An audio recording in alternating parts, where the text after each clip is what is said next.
यह एक ऐसी दुनिया है जहाँ पैसों की कोई वैल्यू नहीं, यहाँ टाइम ही सब कुछ है। यहाँ अगर आपको कोई चीज खरीदनी है तो आपको उस चीज के बदले अपनी जिंदगी का कुछ टाइम देना पड़ेगा, तब जाकर आप उस चीज को खरीद पाएंगे। लेकिन इस दुनिया में एक अच्छी जिंदगी गुजारने के लिए आपके पास टाइम का होना भी जरूरी है, क्योंकि यहाँ जब किसी इंसान की एज 25 साल तक पहुंच जाती है तो उस इंसान के हाथ पर 1 साल का टाइम स्टार्ट हो जाता है। जिस पल काउंटडाउन 0 हुआ उसी पल वह इंसान खत्म। अमीरों के पास इतना टाइम था कि वह 1000 साल की जिंदगी भी जी सकते थे। अमीरों ने खुद के लिए एक अलग दुनिया बना ली थी जहाँ वो लोग एक सुकून भरी जिंदगी गुजार रहे थे, लेकिन वहीं दूसरी तरफ गेटो सिटी में रहने वाले गरीब लोग दिन रात मेहनत करके खुद के लिए टाइम कमाते थे, नहीं तो उनकी जिंदगी खत्म हो जाएगी। इन्हीं गरीबों की बस्ती में विल नाम का एक लड़का रहता था जिसकी घड़ी में सिर्फ 23 घंटे ही बचे थे। विल अपनी मॉम के साथ रहता था। अब क्योंकि 25 साल के बाद उम्र रुक जाती है, इसीलिए उसकी माँ 50 साल की होकर भी बहुत जवान दिख रही थी। आज विल की माँ का 50वां जन्मदिन था। विल अपनी मॉम का बर्थडे सेलिब्रेट करने के लिए पिछली रात ओवर टाइम करके एक शैंपेन की बोतल लाया था। यह देखकर विल की मॉम बहुत खुश हो जाती है और वो विल से कहती है कि मैं अपने पोतों को देखना चाहती हूँ, तुम किसी लड़की को डेट क्यों नहीं करते? जिस पर विल जवाब देता है कि इन सब चीजों के लिए टाइम किसके पास है। विल की मॉम ने उससे कहा कि इलेक्ट्रिसिटी बिल और बैंक से लिया हुआ लोन कल की डेट तक मुझे क्लियर करना होगा, नहीं तो हमें फाइन पड़ सकता है। इसीलिए अब मैं जा रही हूँ और कल रात तक सभी बिल्स और बैंक के लोन्स जमा करवाकर वापस आऊंगी। उसने कहा कि मेरे पास सिर्फ 3 दिन का टाइम है। इलेक्ट्रिसिटी बिल और बैंक का लोन चुकाने में मेरे पास लगभग सारा टाइम खर्च हो जाएगा, इसीलिए कल शाम को तुम जरूर बस स्टॉप पर मेरा इंतजार करना, ताकि मेरा सारा टाइम खत्म होने से पहले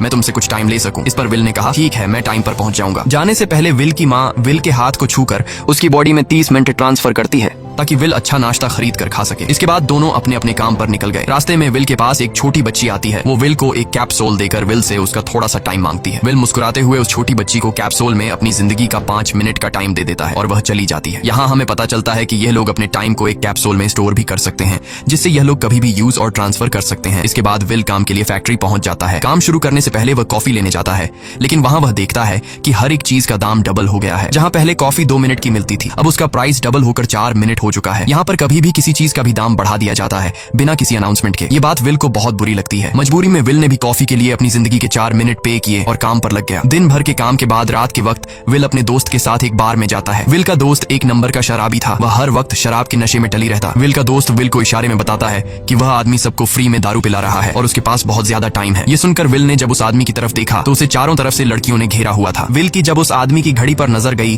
तो उस आदमी के पास 116 साल का टाइम था। ये देखकर विल समझ जाता है कि यह आदमी ग्रीनिच सिटी से है, क्योंकि गेटो सिटी में लोगों के पास ज्यादा से ज्यादा 2 दिन का टाइम होता है। विल उस आदमी के पास आया और उसे वार्न करने लगा कि यहाँ पर तुम्हें नहीं होना चाहिए था। यहाँ चोरों का खतरा है, ये लोग तुम्हें मारकर तुम्हारा टाइम चुरा लेंगे, इसलिए जल्दी से यहाँ से निकल जाओ। लेकिन वो आदमी विल की बातों को सीरियस नहीं लेता और उसे इग्नोर करके ड्रिंक करने लग जाता है। तभी उस बार में फोर्टिस नाम का एक गैंगस्टर अपने ग्रुप के साथ आया, जिसे देखकर सारे लोग बाहर निकल भागे। दरअसल यह शहर के सबसे बड़े गुंडे हैं जो लोगों से जबरदस्ती टाइम चुराते हैं। विल का दोस्त विल को पकड़कर ले जाने लगा, लेकिन विल ने जाने से इनकार कर दिया और वहाँ एक कोने में छिपकर सब कुछ देखने लगा। फोर्टिस उस अमीर आदमी से उसका सारा टाइम लूटने आया था। फोर्टिस उस अमीर आदमी को चैलेंज करता है कि चलो पंजा लड़ाते हैं और जो हारेगा वह अपना सारा टाइम जीतने वाले को दे देगा। ये टाइम फाइट आर्म रेसलिंग की तरह थी, जिसमें 2 लोगों को एक दूसरे की कलाई पकड़नी होती थी। जिस भी इंसान की कलाई नीचे होती थी उसका टाइम घटने लगता था और वो टाइम उस आदमी के हाथ में ट्रांसफर होने लगता था जिसकी कलाई ऊपर होती थी। इस तरह जीतने वाला इंसान सारा टाइम उस दूसरे आदमी से अपनी बॉडी में स्टोर करके उसे मार देता।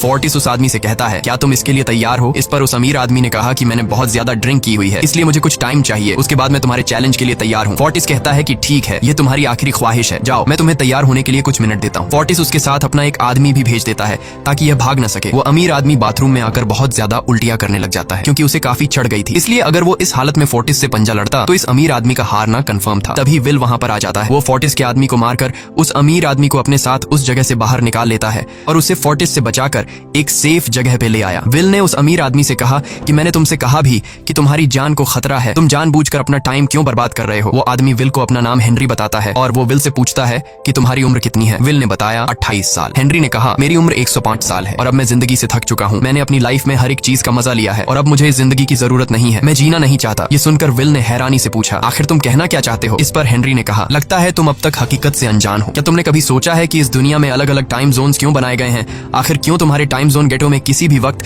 चीजों के दाम और टैक्स बढ़ा दिए जाते हैं? दरअसल